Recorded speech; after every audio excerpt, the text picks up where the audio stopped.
for the first team that figures out how to poach the cloud and get this information from all the team's players. But not only will you be able to see where every player is on the field during the play, but you'll be able to judge their speed and how fast they're going and how hard they're hitting. And you'll be able to see the difference between your wide receivers in the first quarter and the fourth quarter. And all of a sudden, you will know every player's even more. People think just because they got all these cameras and stuff, guys can still hide from time to time. But that day is gone, because now, real time, you'll be able to look and go, man, you know, their cornerbacks are losing a quarter of a second here in the fourth quarter. We got to go after. It's going to be much more based off that real-time technology. But thinking of that, I keep going, I can't wait for Cloudgate, because you know Bill Belichick right now has got a techie guy going, listen, I didn't tell you to do this, but if you can somehow figure out how to poach that cloud,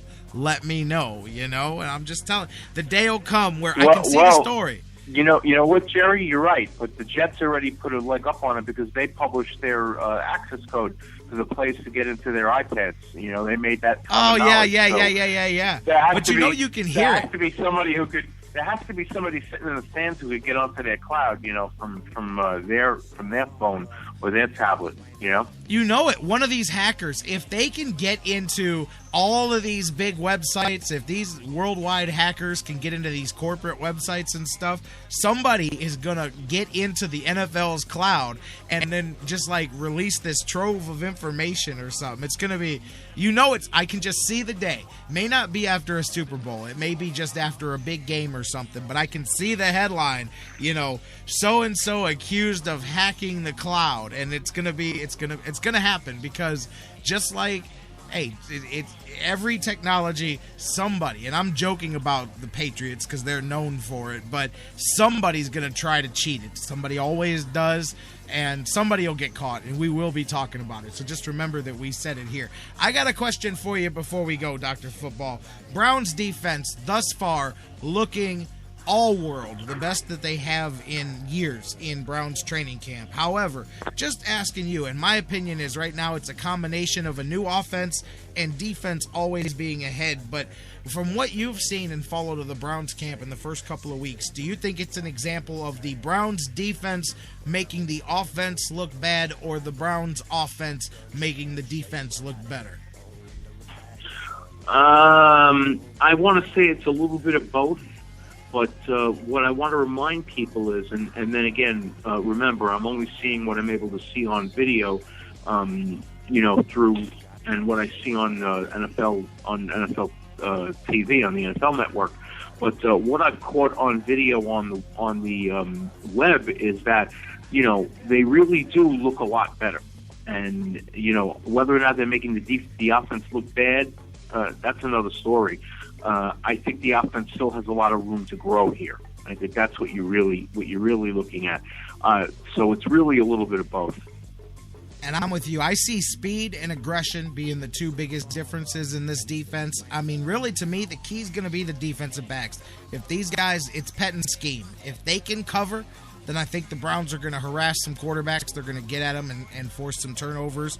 And I like what I'm seeing. Justin Gilbert, to me, is definitely looking like a first-round draft pick early on, what we've seen. Can't wait till this weekend when they start playing a game and we can at least get some somewhat tactical analysis here against another team. Dr. Football, my man, the whole slate of games goes down this week. The NFL in full swing with preseason action. You and I catch up next Tuesday about all of it. We'll talk the latest with the Browns and anything else that goes down as week one goes in the books.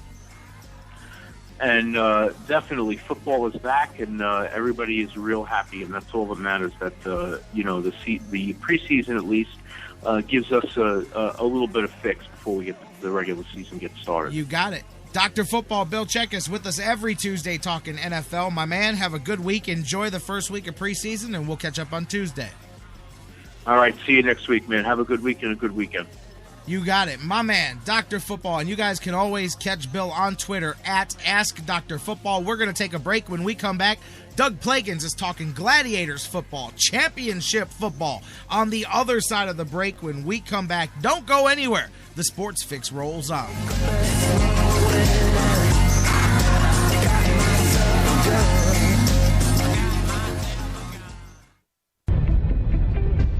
Warning. Listening to the Sports Fix could cause serious injury, bodily harm, or even death. Ah, broken blood vessel! You've been warned. The Sports Fix.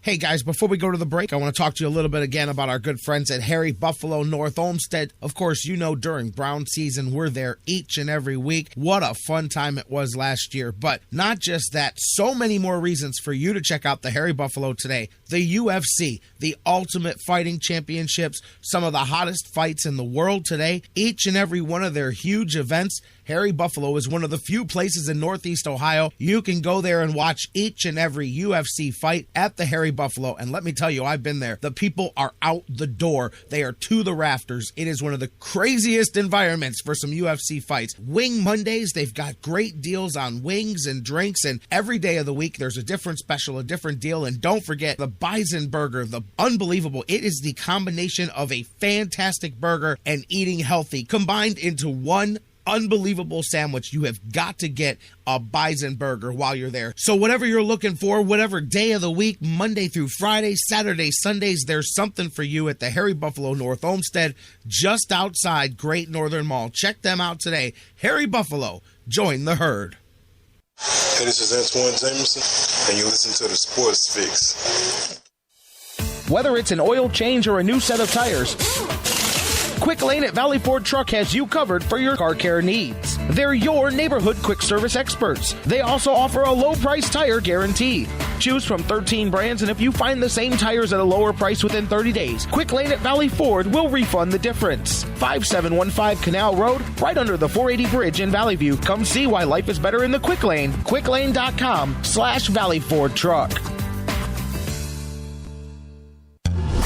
The Sports Fix is now available every day on the world's largest internet radio service, iHeartRadio. Download the free iHeartRadio app, subscribe to the show, and get your fix. No football? No problem at Harry Buffalo North Olmsted. The excitement never stops. Every day of the week brings a different set of food and amazing drink specials. And now,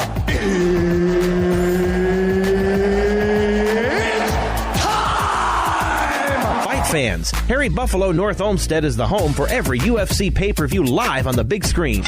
let's get it all!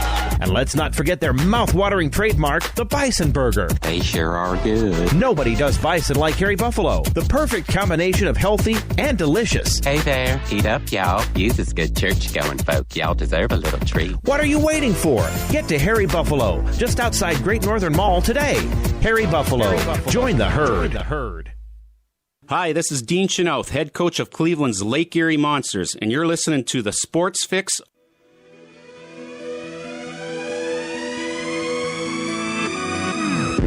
I'm waking up. Welcome back to the Sports Fix, live on the Sports Fix Radio Network. J-Rock back with you as we roll on. You can't get on the phones because my man Doug Plagens is with us, but you can hit us up on Facebook and Twitter and email. Facebook.com/The Sports Fix. Tweet with us at The Sports Fix, CLE, all one word. Email us, The Sports Fix at AOL.com. As I said, on the phone lines right now, my man Doug Plagens, the voice of the Cleveland Gladiators and the Lake Erie Monsters, by the way. Gladiators get through skin of their teeth. We'll talk about it in just a second. We mentioned it yesterday, but they advance, and the road to the ArenaBowl not only continues, but continues to run right here through Cleveland. Gladiators now head on to the conference championship. Let's talk about all the Gladiators action. Doug Plagens, voice of the Glads and the Monsters. Doug, how you doing? I'm doing great. How are you? I'm excellent. Thanks for being here, as always. Glad we could do this, and I know you're feeling good as we're not looking back, we're looking forward. You know what? What is it with Philadelphia and Cleveland here? Did they just sit down? Like, I've heard of those all-in poker tournaments where two guys just decide they're going to sit down and just let the first hand decide the whole thing. Did these guys get together and go, you know what? We're going to entertain the people for the majority of the game. We'll just go back and forth. Then we're just going to, last 2 minutes, may the best man win. Because they did it again as they did during the season. I mean, I think what you're seeing is a couple of different things. First of all, the Gladiators are the team that's had the ability to close the deal in those sort of situations. They're able to pull out those those close games. They've done it a lot this season, not just against Philadelphia. It's safe to say that while Philadelphia is a talented team, the Gladiators were just the better team this year because they won all three matchups, even though Philadelphia was the team that had gone to the ArenaBowl each of the last 2 years. The Gladiators ended up being the better team this season, and from the Philadelphia Soul perspective, that game right there was just a summary of how the season went for them. They lost 6 games in the regular season by single digits.